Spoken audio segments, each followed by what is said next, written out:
मराठा आरक्षणाच्या प्रश्नासाठी मुंबईकडे निघालेल्या सतीश देशमुख यांचा पुण्यात हृदयविकाराने मृत्यू। विरारमधील रमाबाई अपार्टमेंट कोसळून 15 ठार, अनेक जण अडकल्याची माहिती। बीडमध्ये टोळक्याचा लोखंडी रॉड हल्ला, 3 जखमी, पोलिसांनी नोंदवला गुन्हा।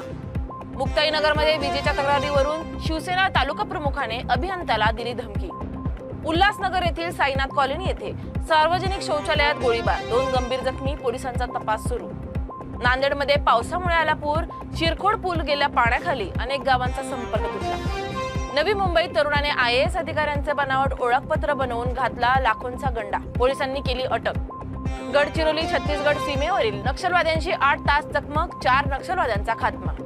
फ्लिपकार्टचे Flipkart black premium subscription launch, YouTube premium मिळणार मोफत, होणार अनेक फायदे। अमेरिकेत 16 वर्षीय मुलाच्या आत्महत्येस ChatGPT जबाबदार, पालकांनी OpenAI विरुद्ध खटला दाखल केलाय। अमरावतीत रेल्वे उड्डाण पूल बंद झाल्याने वाढलेल्या वाहतूक कोंडीच्या पार्श्वभूमीवर आमदार सुलभा खोडके आणि संजय खोडके यांनी अधिकाऱ्यांसह पाहणी करून पर्यायी मार्गांचा आढावा घेतलाय।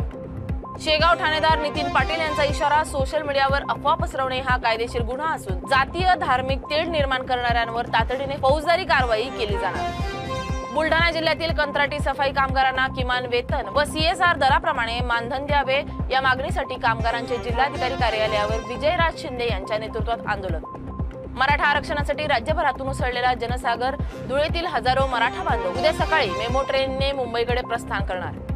भंडाऱ्यात मुसळधार पावसाचा कहर, लाखणी तालुक्यातील निलगोंदी गावात घराची भिंत कोसळून गाय, 4 शेळ्यांचा मृत्यू तर महिला गंभीर जखमी। बीडच्या आष्टी तालुक्यातील मुर्शिदपूर येथे घरातील गॅस सिलेंडरचा भीषण स्फोट, सुदैवाने जीवितहानी टळली, पण घर जळून लाखोंचे नुकसान भरपाईची मागणी। KDMC आयुक्त भाजपचा प्रचार करीत आहेत का? वंचित बहुजन आघाडीचा सवाल, निषेध नोंदवत कमळाचं फूल भेट देत आयुक्तांना लिखित तक्रारीचा सल्ला। OBC आरक्षण दुसऱ्या समाजाला देणे मान्य नाही, 30 ऑगस्ट पासून नागपूरच्या संविधान चौकात राष्ट्रीय OBC महासंघाचे साखळी उपोषण आंदोलन। जळगाव जिल्हा परिषदेत 5 महिन्यात 207 कर्मचाऱ्यांना पारदर्शक पद्धतीने पदोन्नती, समुपदेशन पद्धती व व्हिडिओ रेकॉर्डिंग सह प्रक्रिया इतिहासातील आदर्श ठरली।